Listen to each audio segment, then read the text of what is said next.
Lalu apakah artinya perang benar-benar akan selesai? Kita bahas bersama Guru Besar Hukum Internasional Universitas Indonesia, Profesor Hikmahanto Juwana, yang telah hadir di studio. Selamat malam, Prof. Selamat malam. Dan juga melalui sambungan virtual ada peneliti senior Indo-Pacific Strategic Intelligence, Aisyah Kusuma Sumantri. Selamat malam, Mbak Aisyah. Selamat malam, Mas Radi. Ya, saya ke Prof. Hik dulu ya, Mbak Aisyah. Prof. Hik, Abbas Araghchi tegas, pesan bukan negosiasi katanya. Yeah. Tapi di sisi lain Trump sebut pembicaraan ini mengenai perang. Nah, dalam perspektif hukum internasional, apakah pertukaran pesan langsung antara pejabat tinggi ini dikategorikan sebagai negosiasi resmi meski satu pihak menyangkal, dan apakah ini memenuhi pasal 33 Piagam PBB tentang penyelesaian damai sengketa? Ya, sebenarnya tidak harus seperti itu ya interpretasinya.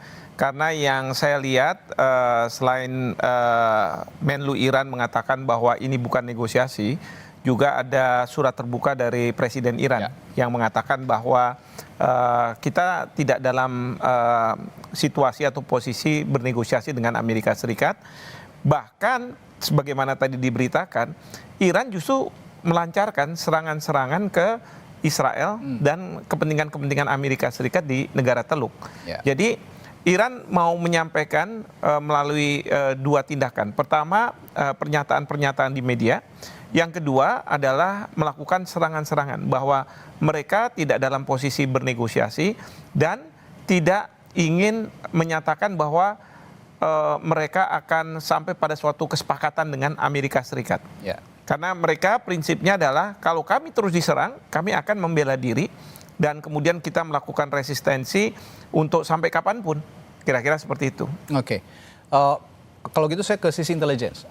Mbak Aisyah, dari analisis intelijen strategi khususnya, mengapa Iran memilih mengakui pesan-pesan ini secara terbuka tapi langsung menegaskan ini bukan negosiasi kira-kira, Mbak Aisyah? Iya, karena kan dari awal kalau kita lihat, kita harus perhatikan juga pola yang dilakukan oleh Amerika Serikat. Amerika Serikat ini sejak beberapa minggu yang lalu berusaha untuk mengultimatum. Dan mulai 48 jam, 5 hari, 10 hari, 3 minggu, lalu kemudian sekarang ada permintaan untuk kemudian bisa melakukan peace talk sebenarnya dan ceasefire dengan Iran. Nah, yang kita lihat di sini adalah sebenarnya ada keinginan Iran untuk stalling the war. Jadi ini adalah war of endurance, di mana kemudian pihak yang bertahan lebih lama itu yang akan memenangkan peperangan. Jelas sekali kalau misalnya di sini Amerika Serikat berusaha untuk melakukan ceasefire karena memang ada posisi tidak menguntungkan yang didatangkan dari oposisi pihak Senat ya dan kemudian Kongres di dalam negeri Amerika Serikat dengan suara-suara yang protes dari dalam negeri, khususnya adalah dari masyarakat yang sampai sekarang kebutuhan hidupnya ini semakin sulit ya karena BBM naik, lalu kemudian rantai pasoknya juga terganggu. Saya rasa di sini Iran mau menyampaikan sebenarnya ini sebuah bentuk dari psychological warfare juga yang mengatakan bahwa Iran ini tidak akan mengakhiri perang kalau terma yang diajukan oleh Amerika Serikat itu masih tidak memenuhi syarat. Karena di sini sebenarnya Iran itu kan memiliki bar yang cukup rendah untuk bisa menghentikan peperangan, untuk bisa keluar dari peperangan ini dengan victorious ya, dengan kemenangan gitu. Barnya adalah rezimnya bertahan. Sementara untuk Amerika Serikat, ini kan objektif of war-nya apa? Dia terus berganti-ganti dari awal sampai sekarang gitu. Yang jelas kita tahu bahwa pembicaraan tentang nuklir ini sebenarnya sudah dibicarakan sejak tahun 2025 kemarin. Tetapi pada akhirnya sekarang saya rasa untuk kemudian bisa bilang bahwa rezimnya tetap ada tidak apa-apa, lalu kemudian Hormuz tetap kemudian berdiri di situ, ini merupakan tanda sebenarnya bahwa Amerika Serikat itu secara signaling itu kehilangan dominasi atas peperangan ini. Meskipun tadi dikatakan Araghchi bahwa Menlu Iran ini sering berkontak dengan utusan Amerika Serikat. Yang terakhir Steve Witkoff. Artinya kedua belah pihak sudah tahu masing-masing situasinya, Mbak Aisyah ya? Iya, jadi Amerika Serikat sekarang sebenarnya kemarin berusaha untuk mencari interlokutor sebenarnya. Siapa yang kira-kira bisa dijadikan pihak untuk menjalin komunikasi yang lebih baik di antara Iran dan Amerika Serikat. Kalau dari Iran, posisinya memang sudah jelas, standing positionnya adalah mereka tidak akan melakukan negosiasi. Nah, setidaknya ya kita melihat bahwa sekarang Amerika Serikat kan berusaha untuk melakukan coercive diplomation sebenarnya. Dan Iran tidak bisa kemudian melakukan itu sementara masih ada serangan-serangan yang terjadi di wilayahnya. Oke. Tadi Mbak Aisyah mengatakan, Prof, war of endurance. Ini siapa yang kuat-kuatan aja begitu. Nah, kalau komunikasi ini gagal, yang seperti diutarakan oleh Araghchi tadi, berkomunikasi dengan US begitu ya, dan Amerika Serikat akhirnya tetap melakukan ground invasion, invasi darat. Bagaimana hukum perang jus ad bellum dan jus in bellonya kira-kira? Oke, sebelum sampai di situ ya, saya ingin menyampaikan bahwa kita ini dealing dengan Trump sebagai presiden Amerika yang sangat manipulatif. Jadi tadi kontak-kontak tadi yang mungkin oleh Trump dianggap ini ada negosiasi, ya kan? Tapi kan Arachi mau mengatakan bahwa nggak seperti itu, ya, bahwa memang saya melakukan kontak-kontak dengan Steve Witkoff, tapi tidak dalam konteks negosiasi, karena kita tahu pada waktu difasilitasi oleh Menlu Oman, itu pertemuannya juga kan nggak tatap muka, jadi saling ketemu terus ini dan sebagainya. Nah, sekarang mungkin Trump itu kan sangat manipulatif dan kita tahu lah karakter pelaku bisnis gitu ya, yang Trump itu berasal gitu ya, yang kadang-kadang dia bermain kartu gitu kan. Jadi misalnya ada kapal-kapal yang boleh keluar dari Selat Hormuz, itu Iran yang sebenarnya mengatakan bahwa oke, Anda sahabat, Anda teman boleh keluar. Tapi oleh Trump dibilang, ini berkat saya. Bahkan 8 kapal keluar untuk ke Amerika Serikat. Kita nggak tahu apakah benar atau tidak begitu ya. Nah, jadi ini yang juga harus kita pahami. Yang kedua yang kita harus juga pahami adalah di Amerika Serikat sendiri, ini kan sedang mendapat tekanan. Tadi Mbak Alisa juga menyampaikan bahwa rakyatnya kemarin 8 juta turun ke jalan, kemudian dari Kongres, dari para politisi, bahkan Joe Kent, mantan direktur dari kontraterorisme, itu waktu dia resign, dia menulis surat bahwa Iran bukan imminent threat, bahwa perang ini sebenarnya adalah perang Israel, ya, yang mendorong-dorong Presiden Trump. Nah, oleh karena itu di sini Trump itu perlu untuk mendapatkan kepercayaan dari masyarakat di Amerika Serikat bahwa I'm doing my job gitu ya. Saya akan melakukan pekerjaan saya dan akan menyelesaikan dengan victorious gitu ya. Nah, caranya gimana? Dengan mengatakan bahwa sebentar lagi kita akan selesai, 2-3 minggu, selesai tidak selesai kita akan keluar, kayak baca doa, kira-kira seperti itu kan. Nah, ini yang menurut saya ini manipulatif. Nah, kalaupun nanti ada serangan darat, ini yang harus diperhatikan tentu adalah apakah serangan ini akan ke mainland Irannya atau ke pulau-pulau tertentu, misalnya Pulau Kark gitu ya, yang ada fasilitas listrik dan lain sebagainya. Karena kalau misalnya diserang langsung, itu kan bisa dianggap melanggar hukum humaniter internasional, karena ini berkaitan dengan masalah fasilitas publik. Ya, menurut hukum humaniter internasional, terutama jus in bello-nya, itu nggak boleh nih. Nah, terus kemudian juga kalau kita bicara di Abu Musa, mungkin dari situ pasukan Amerika akan masuk, terus kemudian mencoba mengambil alih kendali dari Selat Hormuz, karena menurut Amerika mungkin dari pulau-pulau inilah yang kemudian banyak rudal yang akan menyasar ke kapal-kapal yang akan melewati. Nah, yang jadi masalah adalah sekarang Trump bilang lagi, tadi kan Mbak Lisa bilang bahwa dari waktu ke waktu tujuan dari perang ini oleh Trump itu berganti-ganti. Sekarang kembali lagi ke senjata nuklir. Padahal senjata nuklir sudah dikatakan bahwa Menlu Oman bilang Iran sudah tidak mau mengembangkan senjata nuklir. Bahkan 2002 ada fatwa dari Ali Khamenei bahwa haram hukumnya untuk mengembangkan senjata nuklir. Nah, sekarang kok tiba-tiba kembali lagi gitu kan? Cerita Selat Hormuz gimana? Apa Selat Hormuz misi untuk membuka itu tidak dilakukan lagi karena tidak mendapat dukungan dari sekutunya, negara NATO ataupun Amerika, Jepang dan Korea Selatan? Ini jadi pertanyaan. Jadi kalau menurut saya ini yang kita harus lihat hati-hati. Ya, pernyataan-pernyataan Trump sekarang tidak bisa begitu saja diterima baik itu oleh rakyat Amerika maupun pemerintah dari dunia maupun masyarakat dunia. Saya catat juga narasi 2 hingga 3 pekan selesai ini juga sudah berkali-kali diulang. Narasinya oleh Donald Trump. Dan saya tertarik dengan pernyataan Prof tadi bahwa Donald Trump ini businessman. Kalau saya bilangnya pedagang lah, Prof. Saya baru saja melihat video Donald Trump tahun 1987 yang bagaimana dia bernafsu untuk menguasai minyak Iran. Nah, pertanyaan saya kepada Prof satu lagi. Dari perspektif hukum internasional, tadi sempat menyinggung juga negara-negara, termasuk negara-negara NATO yang memberikan tekanan juga terhadap Amerika Serikat. Apa yang harus diantisipasi oleh negara-negara lain, terutama negara-negara sekutu dan juga negara-negara yang berkepentingan terhadap Selat Hormuz misalnya? Ya, yang pasti negara-negara ini sudah melakukan upaya untuk tidak mau dilibatkan oleh Trump dalam perang melawan Iran. Memang Selat Hormuz itu oleh Trump dianggap sebagai entry point untuk mengajak negara-negara lain mau ikut melawan Iran, gitu ya. Memang mereka bilang kalau rezimnya memang kita setuju bahwa ini yang harus dibuat demokratis, tidak represif dan lain sebagainya. Tapi kalau ikut perang, tunggu dulu, kita tidak mau. Kalau Selat Hormuz mereka mengatakan kalau ini udah perang sudah selesai, baru kami mau masuk. Menyisir ranjau-ranjau dan lain sebagainya. Tapi sebelum perang selesai kita nggak mau.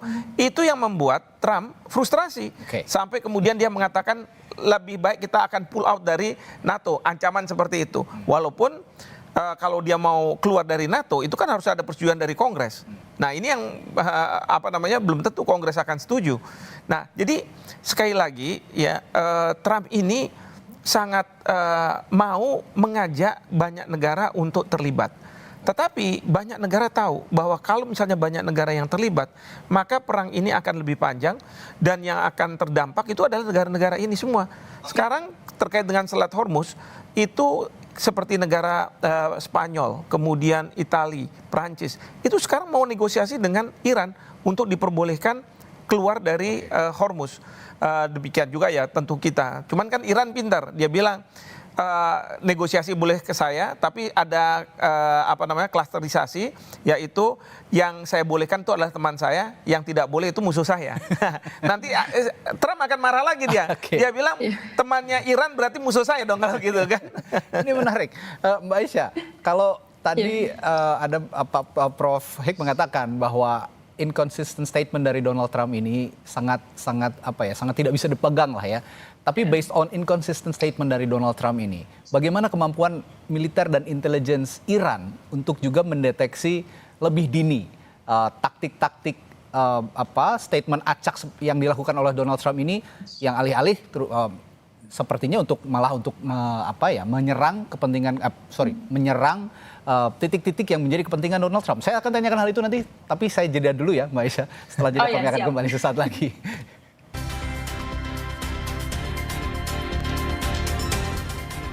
Kita lanjutkan perbincangan bersama Prof. Hik dan juga Mbak Aisyah.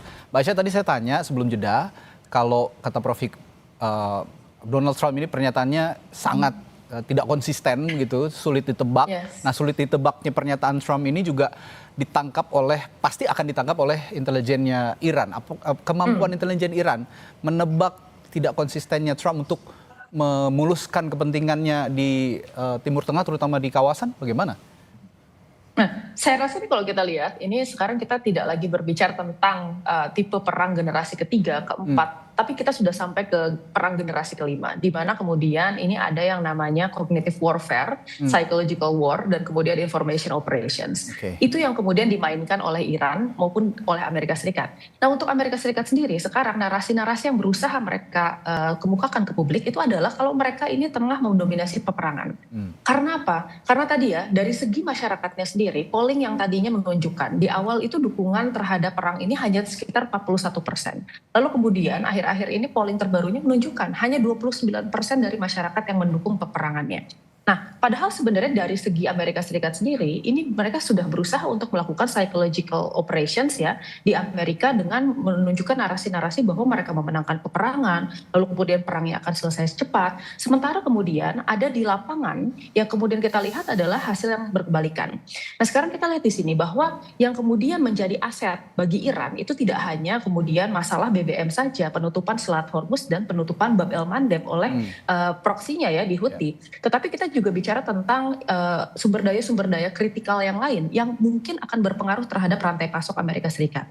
Misalnya saja kemudian kita bicara tentang pasok dari rantai pasok dari pupuk nitrogen, yang mana sekarang petani-petani di Amerika Serikat itu sedang musim tanam gitu ya. Ketika mereka tidak bisa mendapatkan pupuk, sementara China berusaha untuk gatekeep stok pupuknya, yang mana itu adalah 50% dari produksi dunia, yang terjadi adalah Amerika Serikat nanti ke depannya akan mengalami food shortage. Gitu ya. Lalu yang kemudian adalah ini helium. Helium ini dipakai untuk bahan produksi untuk semikonduktor. Nah, semikonduktor ini kan merupakan salah satu hal yang kemudian menjadi baseline dari berkembangnya AI bubble yang ada di Amerika Serikat. Ketika ini tidak bisa diproduksi dan kemudian produksi terganggu gitu ya, yang terjadi adalah AI bubble-nya akan pecah gitu ya, sehingga kemudian perekonomian Amerika Serikat akan carut marut gitu. Saya rasa ini yang kemudian perlu dilihat bahwa Amerika Serikat mungkin bisa memenangkan peperangan. Karena jujur, kalau kita bicara dari segi militer ya, kekuatan kapasitas, Amerika Serikat itu memang kekuatan militer paling kuat di dunia. Ya. Tetapi lagi-lagi yang namanya power itu harus kita lihat secara kontekstual. Bagaimana memanfaatkan segala sumber daya untuk bisa memenangkan peperangan. Karena pada akhirnya kalau kita bicara tentang perang, kita bukan berbicara tentang siapa yang berhasil menghancurkan pasukan lawan, tapi kita bicara tentang siapa yang berhasil mencapai tujuan politik. Yang mana tujuan politik Amerika Serikat sampai sekarang tidak jelas apa yang ingin dicapai. Sementara kalau Iran dia sudah jelas gitu ya. Dia ingin bertahan rezimnya gitu. Jadi ini yang sebenarnya dimanfaatkan oleh Iran gitu untuk kemudian menyebarkan tadi ya narasi-narasi dan menetapkan kemudian sebenarnya ini adalah tipe white propagandanya Iran yang menyatakan bahwa kita tidak akan, ini kan informasi dari dia ya gitu ya, yang menyatakan bahwa ya kita tidak akan mundur karena sebenarnya menurut data ya sekarang mereka tuh sedang di atas angin gitu ya, sedang berada di dalam posisi yang menguntungkan di dalam perang ini. Oke. Jadi kalau kata Iran, jangan bicara dulu ground invasion. Makanya mereka menyinggung masalah Vietnam dan juga Afghanistan belakangan ini ya. Betul. Ini yang sangat menarik. Nah, tapi yang saya tertarik juga, Amerika Serikat ini kan seperti dikejar deadline gitu ya. Berkali-kali narasinya diulang, 2-3 minggu akan berakhir gitu. Saya bertanya ke Prof. Titik krusial Iran mana saja yang akan disasar kalau memang seperti sudah dikejar deadline? Apakah ini ada sign juga bahwa Amerika Serikat sudah lelah sebenarnya? Sebenarnya ya sudah lelah dalam pengertian bahwa Amerika Serikat boleh mengatakan kami punya banyak prajurit, kami punya banyak alutsista. Tapi seperti Mbak Alisa katakan, di Timur Tengah itu kan mereka bergantung pada pangkalan-pangkalan militer mereka. Ya. Mereka bergantung pada kapal induk mereka yang ada di sana. Sekarang satu sudah dipulangkan dulu di Siprus ya, diperbaiki dan lain sebagainya. Artinya mereka juga sudah menipis nih dari segi rudal, amunisi dan lain sebagainya, pesawat tempur. Memang yang jadi masalah itu kita nggak pernah diberitahu ya berapa besar serangan dari Iran itu berdampak ke alutsista dari Amerika Serikat. Nah, dalam konteks seperti itu, mereka tuh sebenarnya sudah lelah dan mereka itu sudah banyak mengeluarkan biaya, kemudian juga tidak ada dukungan dari rakyatnya secara besar begitu ya. Sehingga apa? Ini harus diakhiri. Cuman kan masalahnya exit strateginya ini seperti apa? Ya kan? Trump mungkin berpikir bahwa seandainya ada mediator, kemudian misalnya Pakistan gitu ya, terus kemudian ada kesepakatan. Ini sebagai salah satu exit strategy. Tapi Iran selalu menolak. Nah, sekarang pertanyaannya bagaimana? Satu-satunya jalan dia selalu mengklaim bahwa kita menang terus, semua hilang dan lain sebagainya. Dan dalam waktu 2-3 minggu lagi itu akan selesai. Kita akan wind down semuanya dan selesai. Tapi ingat, dari pihak Israel, dia tidak ingin Amerika Serikat menyelesaikan ini sebelum adanya regime change. Dari sistem mullah ke monarki. Jadi kalau Amerika Serikat udah mulai melemah gini, Israel akan terus menyerang Iran. Nah, ini meskipun Israel saat ini disibukkan dengan Houthi dan Hezbollah. Iya, Houthi, Hezbollah, ya kan, dia mau meluaskan wilayah di Lebanon Selatan, ya, dengan memanfaatkan adanya serangan Hezbollah ke Israel, dia manfaatkan untuk menganeksasi Lebanon Selatan. Memang, dan kita juga nggak tahu juga nih, Israel ini sampai kapan juga dia akan kehilangan kekuatannya ya, kelemahannya itu. Pasti akan ada titik akhir juga dari Israel meskipun mereka kekeh begitu ya, rezim harus turun. Tapi kalau dari perspektif intelijen dan militer, Mbak Aisyah, mungkin nggak sih rezim Khamenei ini ketika Israel kekeh, Amerika boleh mundur nanti gitu ya, tapi Israel kekeh untuk menundukkan rezim. Apakah rezim Khamenei ini mungkin ditundukkan? Ya, saya kira di sini kita lihat juga rezim Khamenei ini berlakukan sebuah doktrin namanya soft war. Jadi soft war ini tadi ya berlakukan seluruh lini dan yang mungkin akan mempengaruhi kemenangan peperangan mereka gitu. Nah, sekarang kita lihat di sini bahwa Amerika Serikat jelas sudah terdesak ya. Dia sudah mundur, lalu secara perang narasi juga ya ini dia juga kalah gitu di sosial media. Karena tadi selain kemudian white propaganda yang kemudian disebutkan oleh masyarakatnya, ada juga nih grey propaganda dan black propaganda yang bermain juga gitu ya. Jadi Amerika Serikat sebenarnya di mata global itu sudah sudah selesai lah istilahnya dalam perang ya. Tetapi masalahnya ini mereka mencari exit strategi yang tidak memalukan untuk Amerika Serikat sebenarnya. Nah, di sisi lain sebenarnya ini kita lihat bahwa Israel ini masih akan terus mengekskalasi peperangan. Karena di satu sisi betul kata Pak Prof, kalau misalnya mereka tuh belum mencapai tujuan strategisnya itu mengganti rezim Iran. Selain itu sebenarnya kan ada tujuan juga untuk menciptakan the greater Israel atau Israel Raya ya. Jadi ada strategi ekspansionis. Yang mereka khawatirkan di sini adalah ketika Amerika Serikat ini kemudian menarik diri, Israel ini akan terjebak dengan three front war sekarang. Jadi front pertama itu dengan Iran, lalu kedua dengan Hezbollah, lalu yang ketiga adalah dengan Houthi. Yemen di selatan, yang mana ini akan terlalu sulit bagi Israel untuk menanganinya sendiri gitu. Karena itu dalam beberapa hari terakhir kita lihat pernyataan-pernyataan dari PM Netanyahu mengatakan bahwa negara-negara Eropa ini harus turut bergabung gitu ya. Dan dia juga berusaha untuk kemudian mencari cara agar kemudian perangnya ini bisa semakin kompleks. Karena kalau kita lihat sekarang juga ada beberapa hal yang kemudian mengindikasikan bahwa dari Israel ini belum mau menghentikan peperangannya, termasuk misalnya dari pidato politik, pernyataan resmi, dan masih banyak lagi. Nah itu dari perspektif Israel terhadap kondisi yang ada di Iran, termasuk menjatuhkan intensi untuk menjatuhkan rezim Khamenei. Tapi yang menarik, Prof. Taufik, di dalam negeri di Amerika Serikat sendiri, saya kok membaca ada kekhawatiran juga dari Donald Trump jika tidak mengklaim kemenangan dalam perang ini, dia bisa di-impeach di dalam. Bisa. Dia bisa di-impeach, terutama sekali ketika nanti ada midterm election bulan November.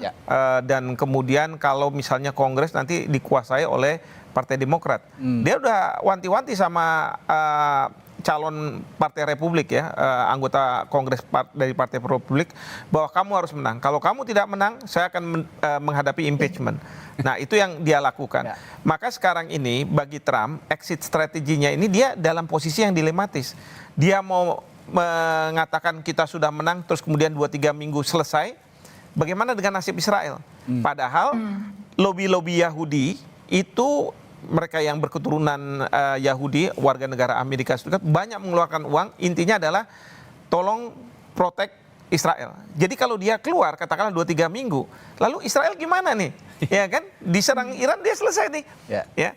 Tapi kalau dia stay, dia akan punya masalah dengan di dalam negeri, lalu juga kehabisan dana untuk anggaran dan lain sebagainya. Belum lagi kalau misalnya dia sampai menurunkan pasukan darat yang akan pasti menyebabkan banyak korban jiwa dari pihak Amerika Serikat. Karena Iran sudah bilang, kami akan siap menyambut pasukan Amerika Serikat kalau mereka akan hadir di Iran. Kira-kira kalau untuk ground invasion ya. Betul sekali. Nah, ini alih-alih, menariknya begini, alih-alih rezim Khamenei yang runtuh, jangan-jangan malah rezim Trump yang runtuh nanti. Dan itu mungkin saja, saya tidak tahu ya, mungkin Mbak Aisyah lebih paham, mungkin itu taktiknya Iran juga untuk pelan-pelan menjatuhkan rezim Trump di dalam negeri begitu ya. Baik, terima kasih Guru Besar Hukum Internasional Universitas Indonesia, Profesor Hikmahanto Juwana telah hadir di studio, dan juga peneliti senior Indo-Pacific Strategic Intelligence Aisyah Kusuma Sumantri yang juga hadir di sambungan virtual. Terima kasih perspektifnya Mbak Aisyah. Selamat malam, sampai jumpa lagi. Terima kasih Mas Radi, terima kasih Prof. Hik.